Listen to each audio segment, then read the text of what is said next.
Dear students, मैं विश्वप्रभा गुप्ता, सह आचार्य अर्थशास्त्र, राजकीय डूंगर महाविद्यालय, बीकानेर, राजस्थान से BA part second, economics, paper first, macro economics, समष्टि अर्थशास्त्र की कक्षा में आप सभी का स्वागत करती हूँ। विद्यार्थियों, हमने पिछली क्लास में उत्पादन व रोजगार के प्रतिष्ठित सिद्धांत का डायग्राम बनाया था और जिसमें हमने देखा था कि श्रम की मांग वक्र और श्रम के पूर्ति वक्र दोनों जहाँ एक दूसरे को काटते हैं वहाँ पर ON1 रोजगार का निर्धारण होता है तथा OW/P1 वास्तविक मजदूरी का निर्धारण होता है और ON1 रोजगार होने पर OQ1 का उत्पादन होता है और OQ1 उत्पादन होने पर मुद्रा की पूर्ति के दिए हुए होने पर OP1 प्राइसेस डिसाइड होती हैं और इन प्राइसेस पर हम देखते हैं कि वास्तविक मजदूरी W/P1 है तो OW1 के बराबर मौद्रिक मजदूरी निर्धारित होती है। यहाँ तक हमने पिछली क्लास में किया था। अब अगर इनमें से किसी भी चर में परिवर्तन हो जाए तो उसका क्या प्रभाव होगा यह हम अब देखेंगे। तो हम सबसे पहले लेते हैं श्रम की पूर्ति में परिवर्तन, यानी कि अगर श्रम की पूर्ति कम हो जाए या बढ़ जाए तो ऐसी स्थिति में उसका उत्पादन पर, मौद्रिक मजदूरी पर, वास्तविक मजदूरी पर क्या इफ़ेक्ट आएगा, क्या प्रभाव आएगा। यहाँ पर हम देख रहे हैं कि ये डायग्राम हम मान लेते हैं, ये A डायग्राम, ये B डायग्राम, ये C और ये D और ये चित्र संख्या हम इसको कर लेते हैं 2। तो चित्र संख्या 2 के A के अंतर्गत हम देखते हैं कि श्रम का मांग वक्र DL है और SL1 जो है वो श्रम का पूर्ति वक्र है, प्रारंभिक पूर्ति वक्र है। दोनों एक दूसरे को E1 बिंदु पर कट करते हैं जिससे यहाँ संतुलन स्थापित होता है और इस संतुलन से ON1 के बराबर अर्थव्यवस्था में लोगों को रोजगार मिलता है और OW/P1 के बराबर अर्थव्यवस्था में वास्तविक मजदूरी तय होती है। अब हम B पार्ट में देखते हैं कि जब अर्थव्यवस्था में ON1 रोजगार का निर्धारण होता है तो यहाँ पर उत्पादन वक्र के दिए हुए होने पर OQ1 के बराबर अर्थव्यवस्था में उत्पादन होता है और OQ1 उत्पादन के दिए होने पर तथा मुद्रा की पूर्ति MV के होने पर अर्थव्यवस्था में OP1 के बराबर प्राइसेस निर्धारित होती हैं और OP1 प्राइसेस के दिए होने पर W/P1 वास्तविक मजदूरी होने पर OW1 के बराबर अर्थव्यवस्था में मौद्रिक मजदूरी का निर्धारण होता है। ठीक है, यहाँ तक हमने बेसिक चीज़ पढ़ी। अब हम लेते हैं कि अगर श्रम की पूर्ति में परिवर्तन हो जाए, हम मान लेते हैं कि श्रम की पूर्ति में वृद्धि हो जाती है। अगर श्रम की पूर्ति में वृद्धि हो जाती है तो उस बढ़ी हुई श्रम की पूर्ति को हम वास्तविक मजदूरी में कमी करके ही अर्थव्यवस्था में उसको रोजगार युक्त कर सकते हैं और श्रम की पूर्ति में अगर वृद्धि हो जाती है तो वास्तविक मजदूरी को कम करके जब अतिरिक्त लोगों को रोजगार दिया जाएगा तो अर्थव्यवस्था में संतुलन स्थापित होगा। तो हम देखते हैं कि यह श्रम की पूर्ति में वृद्धि होने पर श्रम का पूर्ति वक्र SL1 से शिफ्ट होकर SL2 की स्थिति में आ जाता है। यहाँ पर नया संतुलन बिंदु E2 निर्धारित होता है जहाँ ON2 के बराबर अर्थव्यवस्था में लोगों को रोजगार प्राप्त होता है।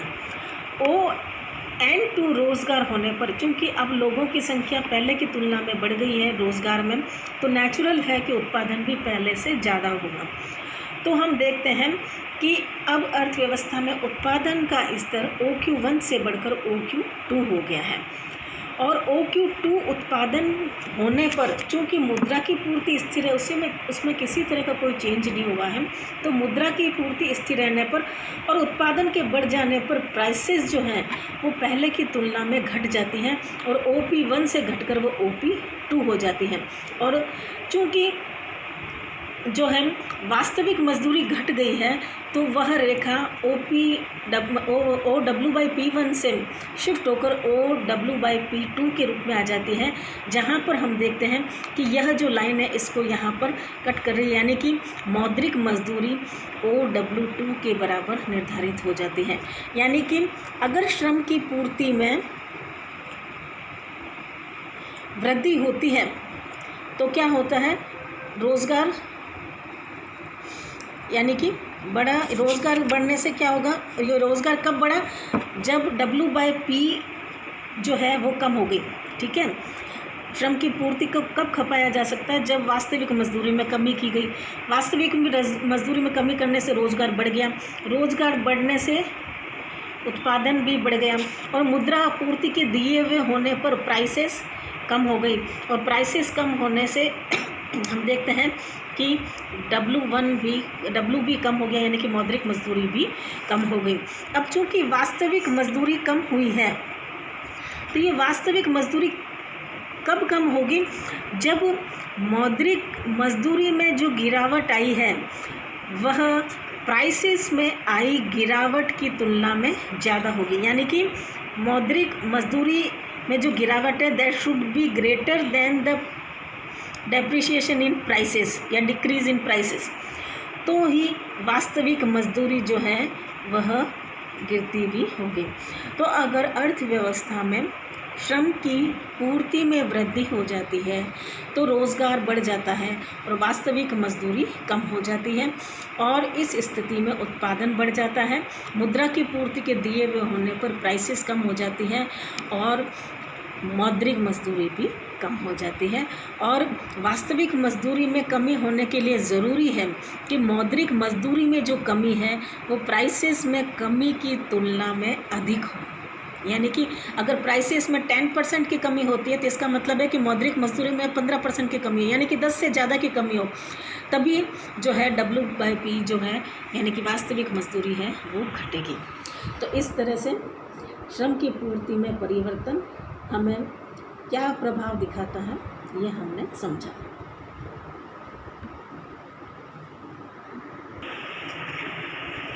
अब हम लेते हैं,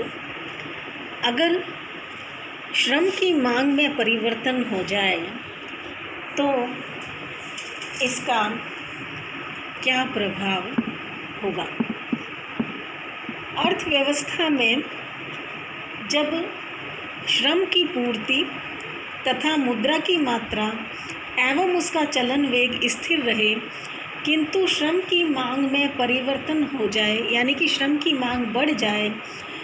तो श्रम की मांग तभी बढ़ सकती है जब श्रम की उत्पादकता में वृद्धि होती है और यह वृद्धि उत्पादन तकनीक या पूंजी स्टॉक में वृद्धि होने पर होती है। यानी कि श्रम की सीमांत उत्पादकता जब बढ़ जाती है तो ऐसी स्थिति में उत्पादन फलन रेखा भी बढ़कर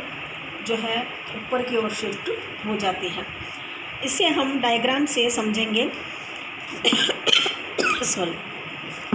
चित्र 3A के अंतर्गत हम देख रहे हैं कि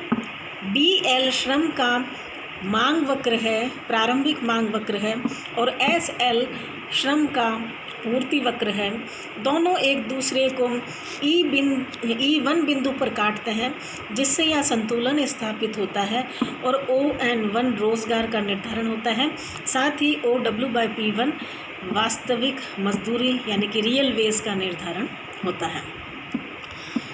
अब जब ON1 रोजगार का निर्धारण होता है तो यहाँ पर OQ1 के बराबर अर्थव्यवस्था में उत्पादन होता है, यानी कि ON1 श्रमिक जो हैं वो OQ1 के बराबर उत्पादन करते हैं। और OQ1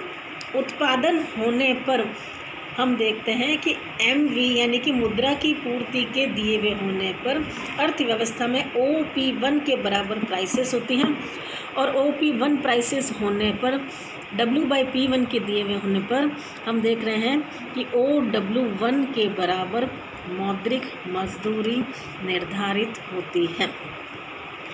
अब अगर श्रम की मांग में परिवर्तन हो जाए और हम मान लेते हैं कि श्रम की मांग में